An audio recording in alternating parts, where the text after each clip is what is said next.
Esto es lo que Ana Virginia Escobar trae, Entre Manos. Represión. Análisis en profundidad de un tema que a todos interesa, en el Circuito Digital Kiss. Bueno, y tengo invitados de lujo para este foro que vamos a desarrollar entre manos hoy, en buenas manos. Le doy la bienvenida. Comenzamos por las damas. Lexis Rendón. Ella es sociólogo, coordinadora del Laboratorio de Paz, activista de derechos humanos, investigadora de Provea.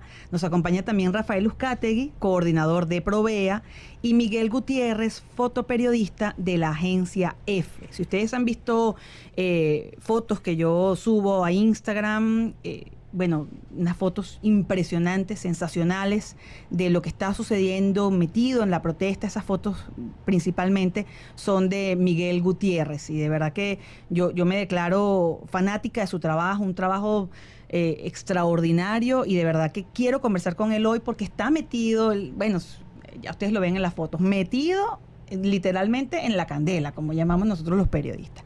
Bienvenida Alexis, Rafael y Miguel. Muchas gracias. Saludos a quienes. Buenos días, gracias por la invitación y saludos. De verdad, gracias a ustedes por venir. Bueno, represión es el tema del análisis de esta mañana y bueno, primero que nada, entender cómo ven los activistas de derechos humanos esta represión que estos 35 días ya van hoy, 35 días de protestas, y cómo se ha visto la represión hasta ahora, la actuación de los cuerpos de seguridad del Estado. Vamos a comenzar contigo. Lexis, por favor, bienvenida. Sí, en el análisis que hemos estado llevando, el monitoreo de lo que han sido este mes de protestas, tenemos muchas preocupaciones que hemos dicho aquí a nivel nacional y que también hemos elevado en instancias internacionales, porque lejos de haber una conducta cada vez más apropiada en relación a la contención o al manejo de manifestaciones, lo que vemos es que hay un aumento progresivo de la represión, de las agresiones directas hacia las personas, del uso indiscriminado y desproporcionado de bombas lacrimógenas, de perdigones, y ahora con este uso de balines de metal que según el ministro Revelor causó la muerte del joven Cañizales. Pero el ministro dijo que era hacia la Guardia Nacional. De hecho, lo describió y utilizó la palabra de un balín tipo rolinera, sí, y decía que era lo que se le disparaba a la Guardia. Sí, a la Guardia. Yo creo que es el Ministerio Público quien tiene que llevar a cabo la investigación y presentar todas las pruebas de lo que allí sucedió. Sin embargo, ya a partir del 29 de abril estábamos teniendo reportes de este uso de metras y balines metálicos, sí, con fotos y testimonios de víctimas, tanto en Caracas como en la ciudad de Carabobo, que habían sido víctimas de este tipo de proyectiles disparados desde la Policía Nacional Venezolana y la Guardia Nacional. Por eso para nosotros es muy importante. Tomamos lo que dice el ministro en cuanto a la recuperación de ese objeto, pero tiene que ser la fiscal la que determine toda la investigación en todo el proceso criminalístico, de dónde procede esta bala, y si hay algunas personas que han sido afectadas antes, entonces también tomar esos testimonios, porque podríamos estar diciendo que hay un patrón de uso por parte de las fuerzas del Estado para la contención de manifestaciones, lo que es absolutamente contrario a los estándares, es muy peligroso. Han habido incluso denuncias previas a la utilización de esto y las consecuencias que esto puede generar, porque son armas que pueden ser letales. Es más, estamos viendo que hay una que ya es letal. Hay un fallecido por esta causa y tienen que ser absolutamente definidas y tienen que ser prohibidas. Y ayer hacíamos un llamado muy importante a la fiscal, que es que no puede seguir la impunidad en el manejo desproporcionado de las bombas lacrimógenas, de perdigones, de las agresiones que estamos viendo de funcionarios contra manifestantes. Tienen que empezar a haber ya justicia y casos emblemáticos, además, que sean ejemplares del uso desproporcionado de la fuerza, para que empiece a haber un apego a los manuales, a los estándares internacionales para la contención de manifestantes. Según esos manuales internacionales, Rafael, ¿qué puede usar la Policía Nacional Bolivariana, la Guardia Nacional, para contener esas manifestaciones? Sí, bueno, en principio hay el uso proporcional y discriminado de la fuerza, en el cual los funcionarios policiales deberían intentar neutralizar a manifestantes que asuman características violentas, causando el menor daño posible. Eso no lo estamos viendo ahora, más bien estamos viendo que es un patrón que se repite en diferentes ciudades, el uso de las lacrimógenas como un proyectil, es decir, disparado contra el cuerpo de los manifestantes para causar más bien el mayor daño posible. Y hay evidencias de eso, hay fotografías, hay videos, ¿no? De los guardias disparando de manera directa a las personas. Y por otro lado, también los estándares internacionales son muy claros en establecer que, digamos, las personas que suman características violentas en una protesta tienen que ser individualizadas y tienen que ser neutralizadas. Es decir, que hayan una o dos personas en una movilización masiva que asuman este tipo de conductas no hace automáticamente a toda la protesta como violenta. Claro. ¿No?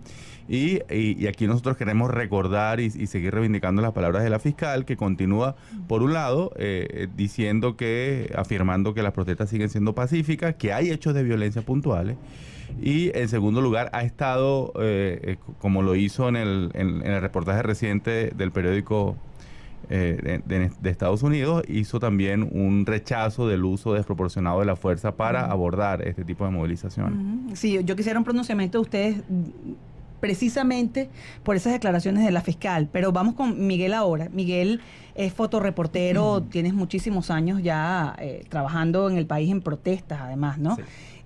¿Qué has visto tú hasta ahora, Miguel, estando allí precisamente en el campo y cuerpo a cuerpo prácticamente con los manifestantes y con la Guardia Nacional, hasta ahora que nos puedas referir? Pues, bueno, se ve como un uso desmedido de la fuerza por parte de los agentes de seguridad, en donde no dejan que llegue de manera pacífica los manifestantes, ni tan siquiera dialogar con el encargado de los puntos de control, de los piquetes por parte de la policía o la Guardia Nacional. Es decir, apenas están avanzando en una marcha, ya ahí comienzan a atacar, a disparar. Sí, eso mismo ocurrió en la última manifestación, donde los 112 diputados iban a encabezar la manifestación, iban caminando por la autopista a la altura de El Rosal.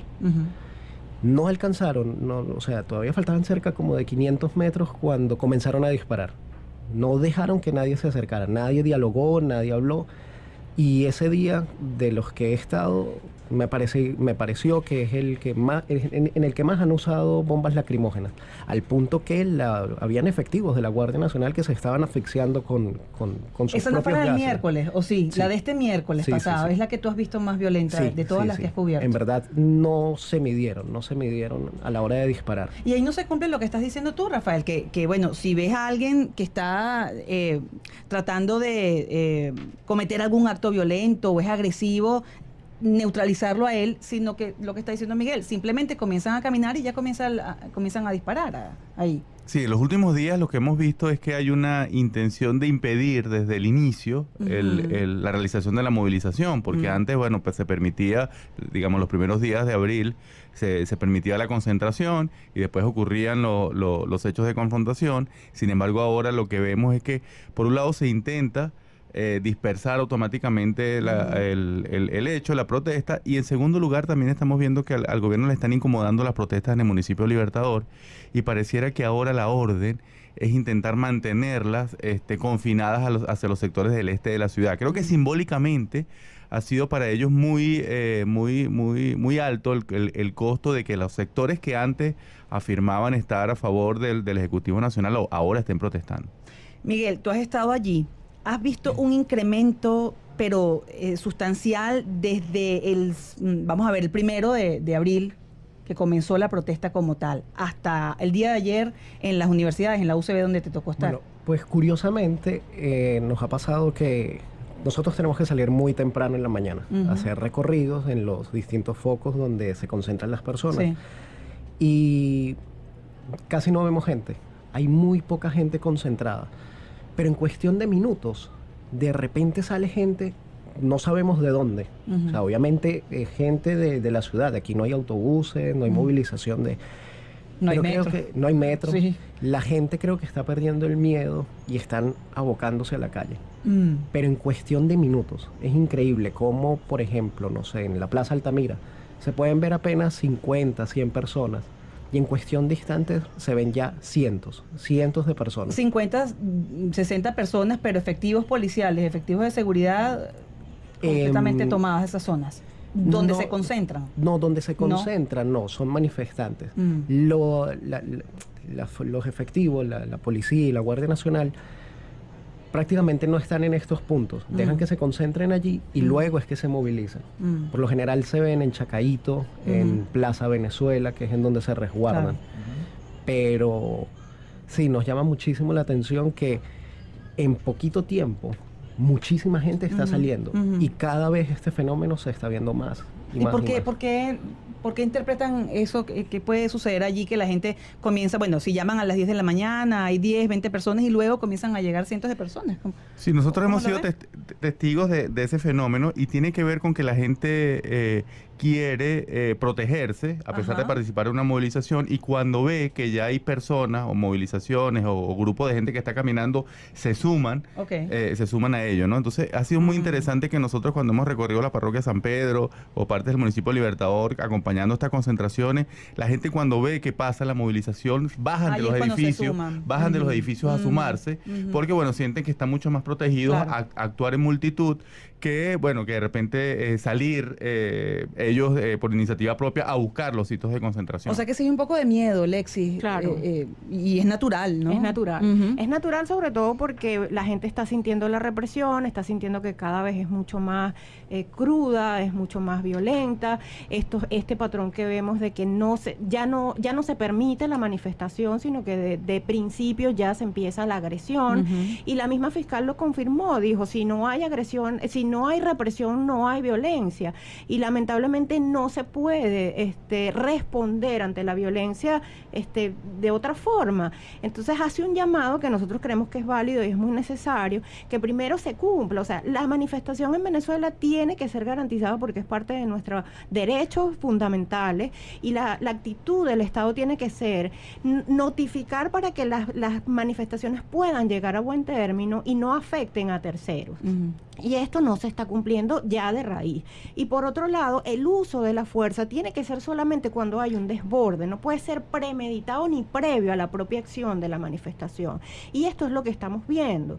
Entonces, incluso cuando hay que recurrir al uso de gases lacrimógenos, tiene que ser solamente muy proporcionalmente y para tratar de eliminar el daño que se pueda generar. Pero tiene que ser con el principio de no agresión, con el principio de no afectar a las personas, de no causar daño, y esto es todo lo contrario a lo que estamos viendo. Incluso las normativas te dicen que tiene que haber personal médico allí, que tiene que haber una persona que pueda avisar a los familiares de los afectados. Esto nada se cumple, es todo lo contrario. Lo que vimos de la agresión al grupo de humanitario de médicos de la UCB es inaceptable en ningún país del mundo. Un grupo que asiste a heridos es afectado de esta manera, y esto tiene que ser investigado, y las personas que participaron en ese acto contra estos médicos humanitarios tienen que ser castigados. Sí, fíjense que el ministro, o mejor dicho, el vicepresidente Tarek El Aissami hace unos días felicitó la actuación de los cuerpos de seguridad y dijo que actuaban con amor.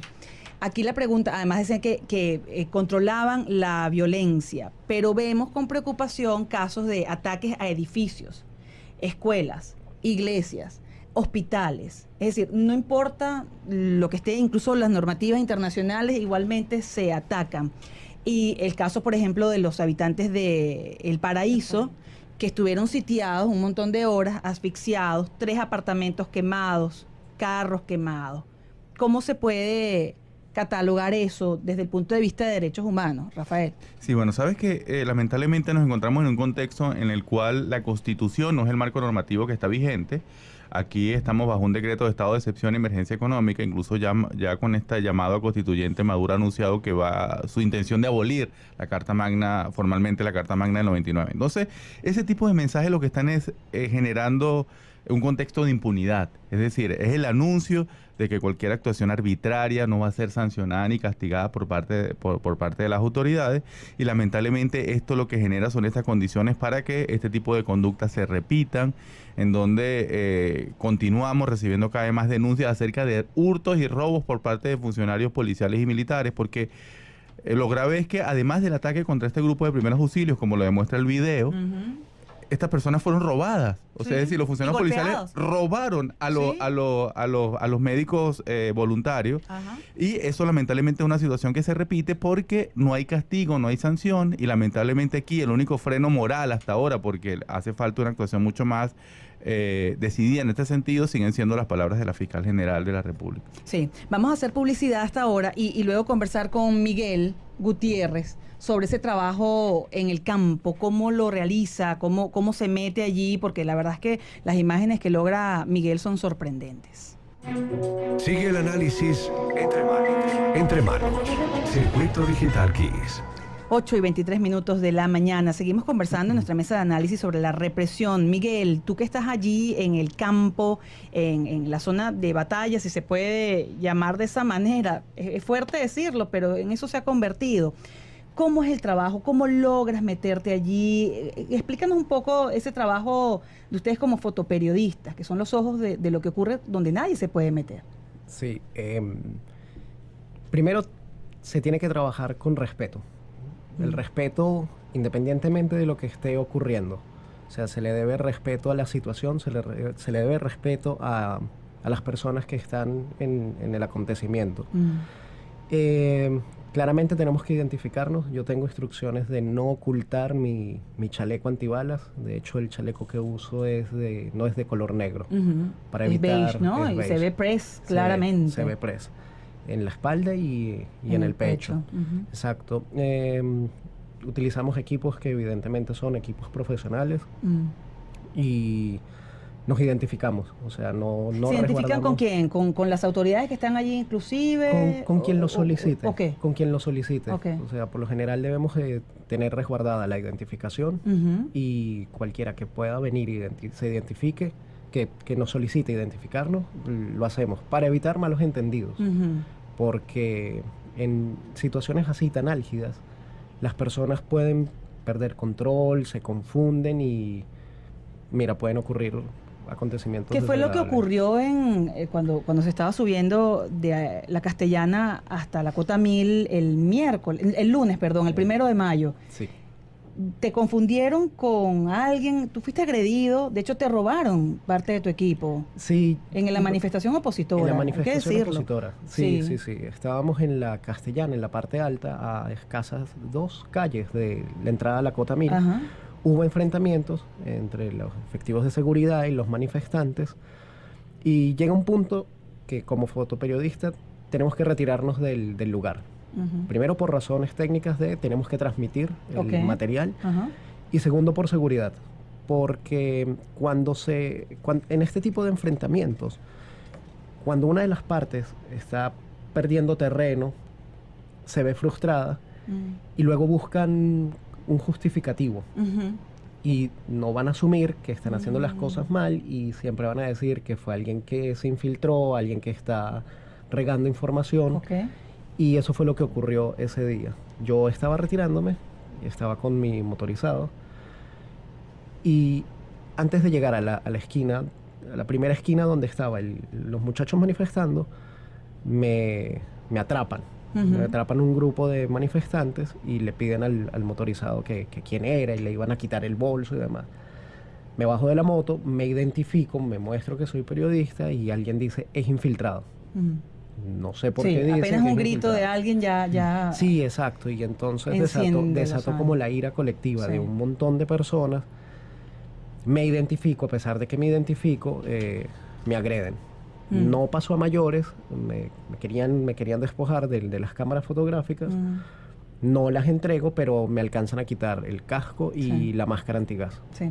Y eso lo estamos viendo mucho, Lexis, que la gente en la angustia, en los nervios e incluso en la frustración atacan incluso a periodistas de medios que sabemos que no están transmitiendo la información como debe ser, pero eso está pasando. Sí, está pasando y nosotros insistimos que los delitos que cometan personas individuales tienen que ser también investigados y son delitos. No corresponden al llamado a la manifestación ni parte de las prácticas de la manifestación, pero las personas tienen que asumir la responsabilidad por actos sobre todo como de robos, de agresiones, de daños a la propiedad pública y privada. Esto no es aceptable y las personas de carácter individual tienen que ser investigadas y tienen que responder por esa actitud.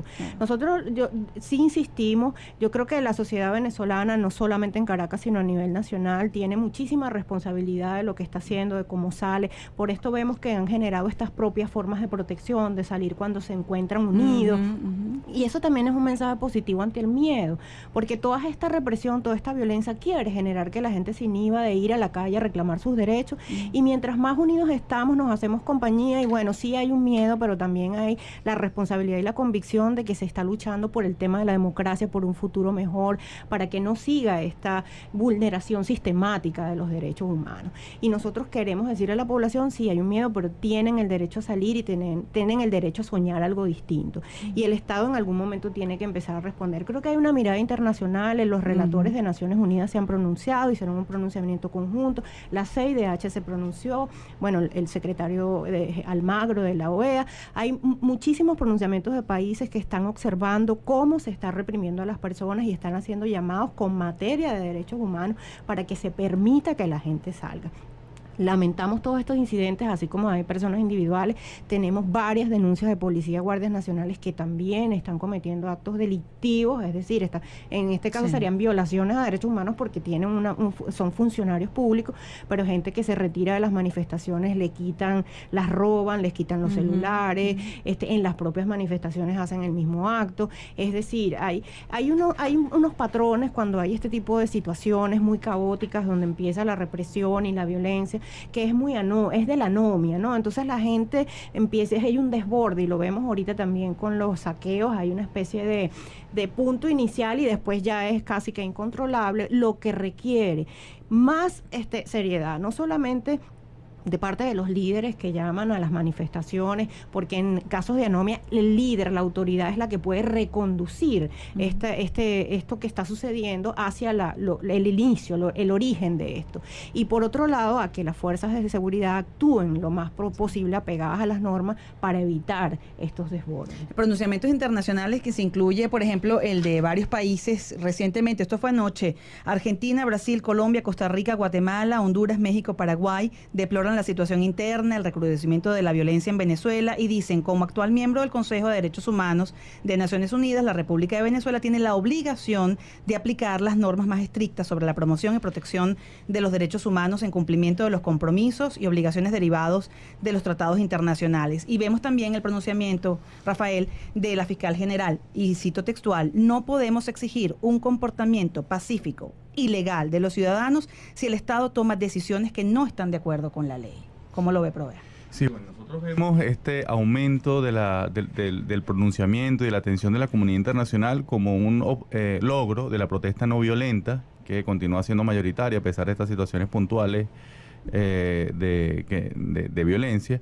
Y esto hace que se haya emitido un mensaje a la comunidad internacional del lado de quién está la violencia simbólica y la violencia física, porque esta prohibición y esta suspensión indefinida de elecciones en nuestro país es un hecho que puede calificarse de esa manera, como un ejercicio de la violencia simbólica contra un sector de venezolanos mayoritario que pues quiere una rectificación en las políticas de gobierno. Entonces, esta actuación de la fiscal general tenemos que reivindicarla, sus palabras han sido muy importantes, el reconocimiento de las violaciones al debido proceso, que hay personas que están siendo detenidas sin que se cumpla la normativa legal para que sean privadas de libertad.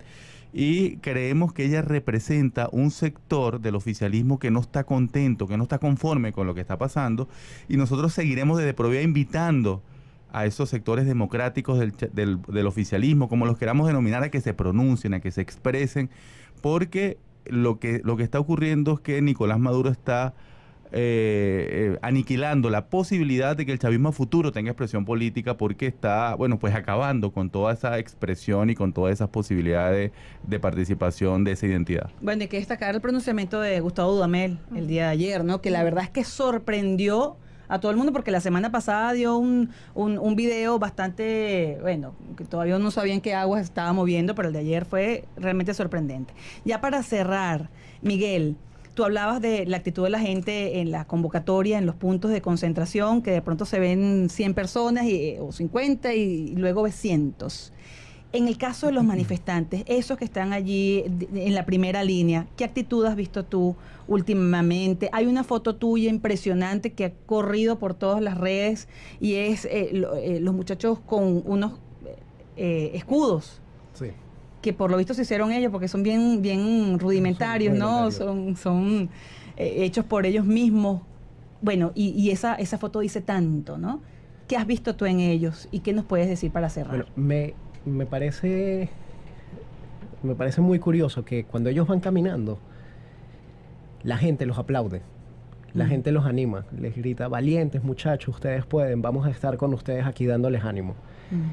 Y se han organizado, los manifestantes se han organizado, y el número de muchachos, de personas, de hombres y mujeres que están en la primera línea va aumentando. Va aumentando, porque antes se podían contar, eran un par de decenas. Ahorita no, ahorita son muchísimo más, y están comprometidos en lo que están haciendo. Al punto que ayer estaba en la universidad central. Estoy agachado registrando uno de los momentos en donde ellos se están resguardando. Un chico se pone a mi lado, le hago la fotografía como a la expectativa. Él empieza a gritarles, a mí no me importa, estoy aquí por mi país. Suenan disparos y le dan en la cabeza y cayó a mi lado. Está en el Instagram la foto y el muchacho está tendido con una bomba lacrimógena en la cabeza. Sí. Sí. Si tú pudieras decir, y ya nos quedan segundos, una comparación, tú estuviste en las protestas de 2014 a estas, ¿qué has visto de diferente? Hay más compromiso. Sí. Hay más compromiso. Las del 2014 en un punto parecían casi un juego. O sea, empezaron serias, pero luego se desvirtuaron a un punto en que tenían casi una rutina, en que iban en la tarde, un ratico a Altamira, luego iban a Chacao, estaban en la calle Liz, y ya, y no más, no pasaba de allí, no tenían un objetivo claro, estaban allí era por estar. Las de este mes no, las de este mes sí hay como reclamo, sí hay una exigencia, sí tienen objetivo claro. Bien. Bueno, se nos acabó el tiempo y saben que Rafael tiene un programa de radio y sabe cómo es esto. Así que bueno, les agradezco de verdad muchísimo. Quiero volverlos a invitar nuevamente porque esto, por lo visto, hay que seguirlo analizando, tocando. Mil gracias a Alexis Rendón, sociólogo, coordinadora del Laboratorio de Paz, activista de derechos humanos, investigadora de Provea. Su cuenta de Twitter es @LexisRendón. Gracias a Rafael Uzcategui. De verdad que fue una sorpresa y te agradecemos muchísimo que hayas participado, coordinador de Provea, @Fancinero, y a Miguel Gutiérrez, fotoperiodista de la agencia F. Síganlo, por favor, sobre todo por tu cuenta de Instagram, que obviamente ahí es donde muestras tu trabajo, @Miguel Gutiérrez Foto con PH, foto en inglés.